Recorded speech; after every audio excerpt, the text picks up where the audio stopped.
നമ്മുടെ കയ്യിൽ Nissan skyline GTR ഇല്ലല്ലോ എന്നുള്ള വിഷമത്തിൽ ഫാസ്റ്റ് ആൻഡ് ഫ്യൂരിയസ് കണ്ടുകൊണ്ടിരുന്നപ്പോഴാണ് ഒരു സ്പോർട്സ് കാറിൻ്റെ സൗണ്ട് എൻ്റെ വീടിൻ്റെ പുറത്തുനിന്ന് കേട്ടത്. ഞാൻ ഓടിച്ചെന്ന് വാതിൽ തുറന്ന് നോക്കിയപ്പോഴാണെങ്കിൽ പുറത്തൊരു പട്ടിക്കുഞ്ഞിനെ പോലെ കാണാനുമില്ല. വിഷമത്തിൽ തിരിഞ്ഞ് അകത്തേക്ക് കയറിപ്പോയി നോക്കിയപ്പോഴാണ് ബൈക്കിൻ്റെ പക്കത്തൊരു പെട്ടി ഇരിക്കുന്നത് ഞാൻ എൻ്റെ ശ്രദ്ധയിൽപ്പെട്ടത്.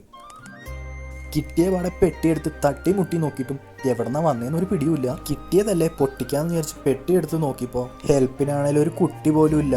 പിന്നെ ഞാനത് ക്യാമറ അഡ്ജസ്റ്റ് ചെയ്ത് വെച്ച് ഞാൻ തന്നെ ഒറ്റയ്ക്ക് അങ്ങ് പൊട്ടിച്ചു. എന്നത്തെയും പോലെ തന്നെ പെട്ടിക്കുള്ളിൽ നിറച്ച് ബബിൾ റാപ്പ് തന്നെ. ബബിൾ റാപ്പ് ചുഴലഴിഞ്ഞ് വീണപ്പോൾ കണ്ട കാഴ്ച വേറൊന്നുമല്ല, 10 ഹോട്ട് വീൽസ്. അതും നല്ല റെയറായിട്ടുള്ള കളക്ഷൻസ് തന്നെയാണ് കേട്ടോ. ഇത് ഞാൻ നിങ്ങൾക്ക് നേരെ വെച്ച് കാണിച്ചു തരാം. നോക്ക്, ഇതാണ് നമ്മുടെ ഐറ്റം മക്കളെ. BMW, Audi, മസ്റ്റാങ് എല്ലാ ഐറ്റംസും ഇതിലുണ്ട് കേട്ടോ. ഇതിൽ നിങ്ങൾക്ക് ഇഷ്ടപ്പെട്ട ഹോട്ട് വീൽസ് ഏതാണെന്ന് നിങ്ങൾ കമൻറ്റ് ചെയ്തോ, നമുക്ക് നോക്കാം ഏറ്റവും കൂടുതൽ ആൾക്കാർക്ക് ഇഷ്ടപ്പെട്ട വണ്ടി ഏതാണ്. നിങ്ങൾ ആദ്യമായിട്ടാണ് എൻ്റെ വീഡിയോ കാണുന്നതെങ്കിൽ നമ്മുടെ പേജ് ഒന്ന് കയറി സപ്പോർട്ട് ചെയ്യുക. ഇതുപോലുള്ള വീഡിയോസ് ഇനി എന്നും വരുന്നതായിരിക്കും കേട്ടോ.